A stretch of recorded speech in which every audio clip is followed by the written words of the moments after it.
Welcome to Khushi mom channel. இன்றைக்கி நம்ம பார்க்க போகிற வீடியோ வந்து சண்டே லாக் தாங்க பார்க்க போகிறோம். ஸோ நேற்று நைட்டில் வந்து எனக்கு ஒரு 2 நாளாக வந்து உடம்பு சுத்தமாக செட்டே ஆகலை. என்னால் பாத்திரம் வந்து கழுவவே முடியல.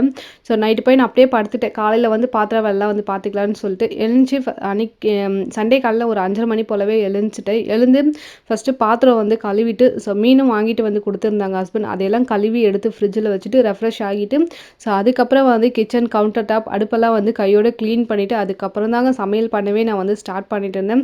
ஸோ அடுப்பெல்லாம் ஒரு மாதிரி அழுக்காக இருந்தது பார்த்து சுத்தமாக எனக்கு வேலை செய்யணும்னு தோணலை. கையோட அந்த வேலை முடிச்சுட்டு அதுக்கப்புறம் மைண்ட் வந்து கொஞ்சம் ரிலாக்ஸாக இருந்தது.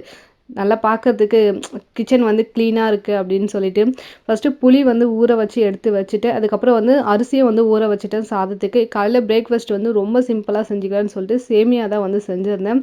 ஸோ எனக்கு ஹஸ்பண்ட் பாப்பாவுக்கு 3 பேருக்கு ஏற்ற மாதிரி கொஞ்சமாக தான் வந்து பண்ணியிருந்தேன்.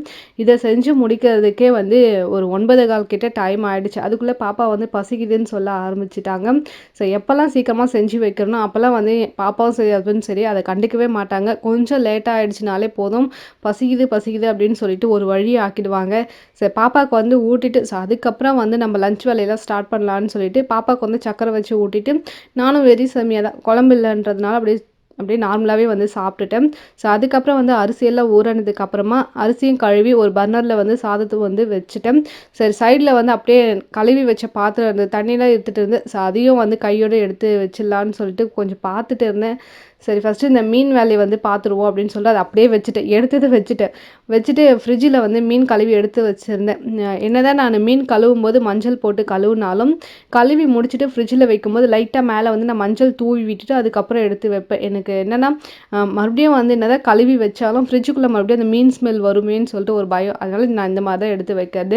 ஹஸ்பண்ட் வந்து எனக்கு மீன் ஃப்ரைலாம் எதுவும் வேண்டாம் அப்படின்னு சொல்லிட்டாங்க. ஸோ எனக்கும் பாப்பாவுக்கு மட்டும்தான்றதுனால ஒரு 4 மீன் மட்டும் எடுத்து ஃப்ரை பண்ணலான்னு சொல்லிட்டு மசாலா போட்டு ரெடி பண்ணி வச்சுருந்தேன். ஸோ ஹஸ்பண்ட் வந்து இப்போலாம் கொஞ்சம் ஃப்ரை பண்ண ஐட்டம் வந்து கொஞ்சம் அப்படியே அவாய்ட் பண்ணுறாங்க. வேண்டாம் உடம்பு வந்து அவங்களுக்கு செட் ஆக மாட்டுது அப்படின்றதுனால நான் வந்து காரப்பொடி மீன் வந்து ஹஸ்பண்ட் கிட்ட சின்னதாக கேட்டுட்டு இருந்தேன். காரப்பொடி மீனுன்றதை விட சங்கரா மீன் தாங்க நான் கேட்டுட்டு இருந்தேன். அவங்க என்ன சொல்லியிருந்தாங்கன்னா சங்கரா மீன் வந்து ரொம்ப சின்னதாக இருக்குது அப்படின்னு சொல்லியிருந்தாங்க. ஆனால் காரப்பொடி மீன் வந்து சின்னது இருந்திருக்கு. பட் என்கிட்ட இதை சொல்லலை. அப்புறமா தான் வந்து சொல்லியிருந்தாங்க. ஏன் நான் காரப்பொடி மீன் சின்னது கேட்குறேன்னா அது ஃப்ரை பண்ணோம்னா நம்ம அப்படியே சாப்பிட்லாம். அதில் வந்து அந்த முள்ளெல்லாம் வந்து சாப்பிட சொல்ல நல்லாயிருக்கும். அவ்வளோ பெருசு பெருசாக இருக்காது. இதே பெரிய மீனுனா நம்ம அந்த சதையை மட்டும் சாப்பிட முடியும். அந்த முள்ளெல்லாம் வந்து கொஞ்சம் பெருசு பெருசாக இருக்கும். அது கொஞ்சம் அதனால் எனக்கு வேண்டாம் அப்படின்னு சொல்லி டேஸ்ட்டும் அவ்வளோவும் இருக்காது. அப்புறம் ஹஸ்பண்டும் சொல்லியிருந்தாங்க பாப்பாவுக்கு வந்து இந்த பெரிய மீனில் வந்து சதை நிறைய இருக்கும், ஊட்டுறதுக்கு கொஞ்சம் நல்லாயிருக்கும் அப்படின்னு சொல்லியிருந்தாங்க. சரி அதுக்காகவே ஓகேன்னு சொல்லியிருந்தேன். எனக்கு இந்த கோல்டானதுனால ஹஸ்பண்ட் வந்து காரப்பொடி மீன் தான் வாங்கிட்டு வந்து கொடுத்துருந்தாங்க. ஆனால் இந்த கோல்டாக இருக்கிறப்ப இந்த காரப்பொடி மீன் வந்து சாப்பிட்டோம்னா டேஸ்ட் அவ்வளோ சூப்பராக இருக்குங்க. உங்களுக்கு இந்த ரெசிபி வேணுன்னா சொல்லுங்கள். எனக்கு தெரிஞ்சு போட்டிருக்கேனா என்னென்னு தெரியல. வேணுனாலும் சொல்லுங்கள். மறுபடியும் வந்து இந்த காரப்பொடி மீன் குழம்பு வந்து நான் ரெசிபி வந்து போடுறேன். அப்படியே சைடில் தக்காளி வெங்காயம்லாம் கட் பண்ணி முடிச்சுட்டு மீன் குழம்பும் செய்ய வந்து ஸ்டார்ட் பண்ணியாச்சு. ஹஸ்பண்டும் கேட்டுட்டு இருந்தாங்க வேறு ஏதாச்சும் மீன் வந்து எடுத்துகிட்டு வரட்டுமா இல்லைனா சிக்கன் அந்த மாதிரி எடுத்துகிட்டு வரட்டுமான்னு சொல்லி கேட்டிருந்தாங்க. எனக்கு உடம்பும் அவ்வளோ செட் ஆகல, நின்றும் செய்யவும் முடியல. சரி இந்த வெறும் மீன் குழம்பு சாதம் செய்யறதுக்கு கொஞ்ச நேரத்தில் சீரியஸாக எனக்கு வந்து டயர்டாகிடுச்சு. அப்புறம் ஹஸ்பண்ட் கிட்ட சைடில் அப்படியே ஒரு ஜூஸ் வேறு கேட்டுட்டு இருந்தேன். தலைக்கு குளிச்சுட்டு தான் இருந்தேன். அப்படி இருந்தாலும் பரவாயில்ல, கொஞ்சம் எனக்கு எனர்ஜி வேணும் அப்படின்றதுனால அப்படியே கொஞ்சம் ஜூஸ் எல்லாம் வாங்கி குடிச்சிட்டு அப்படியே செஞ்சுட்டு தான் இருந்தேன்.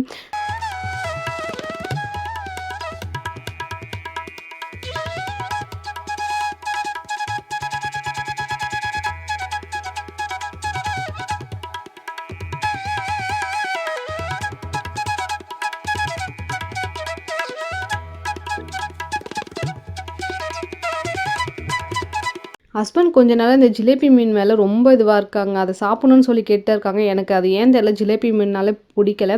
அது வந்து இந்த ஆத்து மீனா அது என்னன்னு தெரியல. ஆனால் அதை சாப்பிட சொல்ல அந்த மண் ஸ்மெல் வரும் அப்படின்றதுனால நான் அது வேண்டான்னு சொல்லிட்டு இருந்தேன். பட் ஹஸ்பண்ட் வந்து ரொம்ப நாளாக கேட்டுகிட்டே இருக்காங்க. என்னால் அது செஞ்சு கொடுக்கவும் முடியல.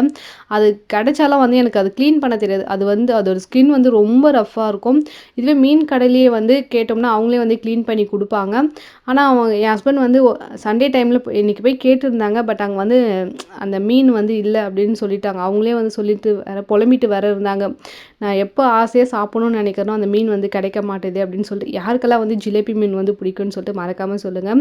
இருந்த மிளகாத்தூள் வந்து மீன் ஃப்ரை பண்ணுறதுக்காக மசாலா தடவுறதுக்காக போட்டுட்டு சரி இப்போ குழம்புக்கு இல்லைன்றதுனால ஒரு சின்ன பாக்ஸில் வந்து எடுத்து ரீஃபில் பண்ணி எடுத்து வச்சுட்டு அப்படியே கையோட வந்து மீதியும் அந்த பெரிய பாக்ஸ் வந்து எடுத்து வச்சுட்டு நம்ம ஒரு வேலை செய்யும் போது அது என்ன இருக்குன்னா என் பாப்பா பார்க்க மாட்டா. அப்படியே வந்து டக்குன்னு கையை வச்சிருவா. வச்சுட்டு வந்து அப்படியே இந்த முகத்துலலாம் கையை வச்சுப்பா. சரி அதனால கொஞ்சம் டென்ஷன் ஆகும் அப்படின்றதுனால கையோட வந்து அதை தொடச்சி விட்டுட்டு மீன் குழம்பும் வந்து சைடில் கொதிக்க ஆரம்பிச்சிருச்சு. ஸோ இதுக்கு லாஸ்ட்டாக தேவையான அந்த மசாலா வந்து பூண்டு மிளகு இதை வந்து அரைச்சிட்டு சேர்த்தோம்னா கோல்டுக்கு ரொம்ப சூப்பராக இருக்கும். இதை சேர்க்கும் போது அந்த மீன் குழம்பும் சீரியஸ்லி ரொம்ப டேஸ்ட்டாகவும் இருக்கும்.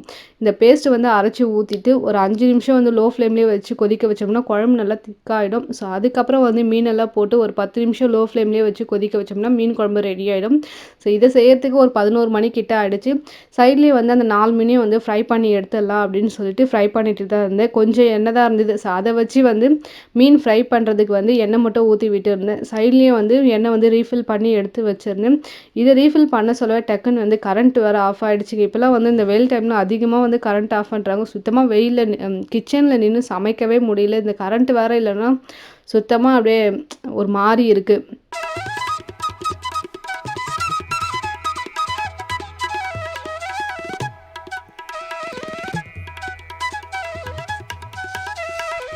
கரண்ட் அதுக்கப்புறம் வந்ததுக்கப்புறமா மீன் எடுத்து பார்த்தா நல்லா லைட்டாக தீயை விட்டுட்டு இருந்தேன். சரி பரவாயில்ல நம்ம தானே சாப்பிட்றோம் அப்படின்னு சொல்லிட்டு ஒரு மீன் மட்டும் கொஞ்சம் தீயலை சரி அது மட்டும் பாப்பா கொடுக்கலான்னு சொல்லிட்டு நம்ம தானே சாப்பிட போகிறோன்னு சொல்லிட்டு அப்படியே அட்ஜஸ்ட் பண்ணியாச்சு. மீன் ஃப்ரை பண்ணி முடிச்சதுக்கு அப்புறமா கையோட வந்து கிச்சன் வால் டைல்ஸ்லாம் வந்து க்ளீன் பண்ணணும்னு சொல்லிட்டு எடுத்து வச்ச பாத்திரம் மொத்தமும் இந்த அழுக்கான பாத்திரம்லாம் எடுத்து சிங்க்கில் போட்டு மொத்தமும் வந்து கழுவ ஆரம்பிச்சிட்டேன். எனக்கு இந்த என்ன தான் சமைக்கிற வேலை இருந்தாலும் இந்த பாத்திரம் கழுவுறதுன்றது கொஞ்சம் கடுப்பாக இருக்கும். நம்மளே ரொம்ப நேரம் நின்று சமைப்போம். ஸோ அதுலேயே வந்து மறுபடியும் இந்த நின்றுட்டு இந்த பாத்திரம் கழுவுறதுன்றது கொஞ்சம் கடுப்பான ஒரு வேலை தான். நம்ம வாரத்தில் அந்த 5 நாளும் வந்து இந்த ஒர்க் டேஸ் வந்து நல்லா வேலைலாம் செஞ்சுட்டு ஒரு 10 மணி போல் எல்லோரும் ஃப்ரீ ஆகிடுவோம். ஆனால் அந்த சண்டே நாள் மட்டும் ஒரு நாள் ஃபுல்லாக வந்து ஒர்க் பண்ணுற மாதிரியே இருக்கும். அந்த வேலையும் வந்து அவ்வளோ சீக்கிரத்தில் முடியவே முடியாது. பாத்திரம் வேலையை முடிச்சுட்டு வால் டைல்ஸ் வந்து ஃபுல்லாக க்ளீன் பண்ணி முடிச்சிடலாம் அப்படின்னு சொல்லிட்டு எல்லாமே இந்த கவுண்டர் டாப் மேலே இருந்தது ஜாடி அப்புறம் அந்த மிக்சியெல்லாம் வந்து ஃபர்ஸ்ட்டே எடுத்து கீழே வச்சுட்டு ஸோ அதுக்கப்புறம் வந்து க்ளீன் பண்ண ஸ்டார்ட் பண்ணிட்டு இருந்தேன். இந்த கிச்சனில் இருக்க வால் டைல்ஸ் வந்து எப்படி வந்து மெயின்டைன் பண்ணலான்னு சொல்லிட்டு ஒரு சின்ன டிப்ஸ் மட்டும் உங்களுக்கு சொல்கிறேன். ஃபஸ்ட்டு நம்ம வால் டைல்ஸ் வந்து க்ளீன் பண்ண சொல்ல நல்லா ஸ்ப்ரே பண்ணிவிடுங்க. இல்லைன்னா ஈர துணி வச்சு தொடச்சிட்டு ஒரு ஸ்க்ரப்பில் வந்து விம் ஜெல்லி இல்லைன்னா சோப்பு போட்டு நல்லா ஸ்க்ரப் பண்ணி எடுத்துட்டு அதுக்கப்புறம் ஒரு ஈர துணி போட்டு நல்லா தொடச்சி வைப் பண்ணி எடுத்துடலாம். எடுத்துட்டு காஞ்ச துணி வச்சு நல்லா ட்ரையான துணியை வச்சு நல்லா தொடச்சி அழுத்தி விட்டோம்னா ஸோ அது மேலே வந்து எண்ணெயும் வந்து நம்ம சமைக்கிறப்போ எண்ணெயாக இருக்கட்டும் வேறு ஏதாச்சும் பொருளாக தண்ணியாக இருக்கட்டும் ஸோ அது மேலே வந்து சட்டுன்னு போய் ஒட்டாது. அவ்வளோ சீக்கிரத்துலேயே வந்து அது வந்து ட்ரை ஆகாது. இப்போ நம்ம கழுவி விட்டுட்டு ஈரத்தோடு விட்டோம்னா அது மேலே போய் டஸ்ட்டு படுறதா இருக்கட்டும் இல்லைன்னா அந்த எண்ணெய் கரை ஏதாச்சும் படும்போது டக்குன்னு வந்து அப்படியே பிடிச்சிக்கும் ஒரு மாதிரி. மறுபடியும் வந்து நம்ம ரொம்ப வந்து கஷ்டப்பட்டு தேய்க்கிற மாதிரி இருக்கும். ஸோ அதனால் இந்த மாதிரி வந்து செஞ்சிங்கன்னா ரொம்ப வேலை வந்து ஈஸியாக முடியும். பார்க்கறதுக்கு வந்து அந்த வால் டைல்ஸ் வந்து ரொம்ப அப்படியே நீட்டாக புதுசாக இருக்க மாதிரி இருக்கும். ஸோ நான் இப்படி தாங்க எப்போவுமே மெயின்டைன் பண்ணுறது. வால் டைல்ஸில் க்ளீன் பண்ணி முடிச்சதுமே கையோடு வந்து அடுப்பையும் வந்து நல்லா ஸ்க்ரப் பண்ணி க்ளீன் பண்ணி முடிச்சுட்டு எல்லாமே வந்து எடுத்து கவுண்டர் டாப் மேலே அந்த உப்பு ஜாடி மிக்சியெல்லாம் எடுத்து வச்சுட்டு பாத்திரம் வேலை முடிச்சுட்டு எல்லாத்தையும் சுற்றி பார்க்க சொல்ல அப்போ தான் எனக்கு நிம்மதியாக இருந்தது. அந்த வேலை நம்ம எவ்வளோ தான் கஷ்டப்பட்டு வேலை செஞ்சாலும் நம்ம அந்த கிச்சன் வந்து க்ளீனாக முடிச்சிட்டோம் க்ளீன் பண்ணி வச்சுட்டோம் அப்படின்னு பார்க்குறப்போ ஒரு நிம்மதி வரும் பாருங்கள். சத்தியமாக அது வந்து சொல்கிறதுக்கு வார்த்தையே இல்லை. யாரெல்லாம் இப்படி இருப்பீங்கன்னு சொல்லிட்டு மறக்காமல் சொல்லுங்கள். இந்த வேலையெல்லாம் முடிக்கிறதுக்கு கரெக்டாக ஷார்ப்பாக 1 ஆயிடுச்சுங்க. ஹஸ்பண்ட் சொல்லியிருந்தாங்க ஸோ 1 ஆயிடுச்சு வந்து மூவி பார்த்துட்டே வந்து சாப்பிட்லான்னு சொல்லிட்டு ஹாரர் மூவி தான் போடுறேன்னு சொல்லியிருந்தாங்க. எனக்கு அந்த மூவி பேர் வந்து ஞாபகம் இல்லை. பட் அதனால் மூவி ரொம்ப சூப்பராக இன்ட்ரெஸ்ட்டாக இருந்தது. அது வந்து ஒரு ரியல் ஸ்டோரின்னு வந்து சொல்லியிருந்தாங்க. மீன் குழம்பு மீன் ஃப்ரை வச்சு நல்லா சாப்பிட்டு கொஞ்ச நேரம் மூவி பார்த்துட்டு ஒரு 2 மணி போல் வந்து ஸ்நாக்ஸ் ஏதாச்சும் செய்யலாமேன்னு சொல்லிட்டு அப்படியே யோசிச்சுட்டே மணி 3 ஆயிடுச்சு. சரி ஃபஸ்ட்டு வந்து செடிக்கெல்லாம் தண்ணி ஊற்றிடலான்னு சொல்லிட்டு ஸோ வந்து பார்த்தது தான். நான் வந்து இந்த பச்சை பட்டாணி வந்து முளைப்பு வந்துடும் ஸோ எடுத்துகிட்டு வந்து வச்சேன். இது வளருமா வளராதான்னு நினச்சி ஒரு டவுட்டாகவே இருந்தேன். நல்லா வளர்ந்துடுச்சு. வளர்ந்தாலும் அந்த இலையெல்லாம் ஒரு மாதிரி காஞ்சி கண்ணாடி மாதிரி இருந்தது. சரி இது அவ்வளோதான்னு சொல்லிட்டு நான் இதை எடுத்து போட்டுடலான்னு நினச்சிட்டு இருந்தேன். ஹஸ்பண்ட் சொல்லியிருந்தாங்க கொஞ்ச நாள் வீடு எப்படி இருக்குன்னு பார்க்கலான்னு சொல்லிட்டு அதுக்கப்புறம் அந்த பச்சை பட்டாணி 2 வந்து இருந்தது. சீரியஸாக எனக்கு ரொம்ப சந்தோஷமாயிடுச்சு. நம்ம வச்ச செடியில் ஒரு 2 காய் வந்திருக்கு அப்படின்னு சொல்லும்போது, அது எனக்கு ரொம்ப திருப்தியாக இருந்தது. சரி சீக்கிரமா அது எப்போ வளரும் அப்படின்ற மாரி இருந்தது. அந்த ரோஸ் செடியும் 2 வாரத்துக்கு முன்னாடி வந்து நாங்க வாங்கிட்டு வந்தது. அப்புறம் ஹஸ்பண்ட் தான் வந்து கட் பண்ணி விட்டுருந்தாங்க. வாங்கிட்டு வர சொல்ல அதுலேருந்து ஒரு சில மருந்து வந்து போட்டு குடுத்துருந்தாங்க. அவங்க கிட்ட சொல்லி தான் நான் வாங்கிட்டு வந்திருந்தேன். எனக்கு இந்த செடி நல்லா க்ரோத் ஆனா மட்டும் தான் மறுபடியும் வந்து உங்ககிட்ட நான் செடி வாங்குவேன்னு சொல்லி, அதுக்கேத்த மாரி என்னவான்னு தெரியல. பூ பூத்த மறுநாளே வந்து ஃபுல்லா ஹஸ்பண்ட் கட் பண்ணி விட்டுட்டாங்க. விட்டதுமே வந்து நல்லா துளிர் விட்டு வந்திருந்தது. சூப்பரா வந்து இந்த வெயில் டைம்ல வந்து ரோஸ் செடி வளராதுன்னு சொல்லுவாங்க. நான் அப்படிதான் பயந்துட்டே இருந்தேன். பட் வந்து சூப்பரா வந்திருந்தது. இன்னைக்கு ஈவினிங் ஸ்நாக்ஸ்க்கு வந்து ஸ்வீட் கார்ன் பஜ்ஜி தாங்க ரெடி பண்ணிட்டு இருந்தேன். இந்த ரெசிபி வந்து நான் ஷார்ட்ஸ்லயும் போட்டிருக்கேன். வேணுன்றவங்க போய் செக் பண்ணி பாருங்க. இருந்தாலும் வந்து இதில ஒரு வாட்டி நான் டீட்டெயிலா சொல்றேன். இதுக்கு வந்து ஒரு ஸ்வீட் கார்ன் வந்து நல்லா பச்சையா வந்து எடுத்திருக்கேன். நான் வாஷ் பண்ணிட்டு, கத்தியில வந்து ஸ்வீட் கார்ன வந்து கட் பண்ணி எடுத்துருக்கலாம். இது கூட வந்து மைதா மைதா மாவும் சேர்த்துருக்கேன். கடலை மாவு, பச்சரிசி மாவு வேணுனாலும் நீங்க வந்து சேர்த்துக்கலாம். மிளகாய் தூள், உப்பு, மஞ்சள் தூள், கரம் மசாலா சேர்த்து தண்ணி தெளிச்சு நல்லா டைட்டா பெசஞ்சிட்டு, எண்ணெயில கொஞ்சம் கொஞ்சமா போட்டு நல்லா கிரிஸ்பியா வந்து பொரிச்சு எடுத்துக்கலாம்.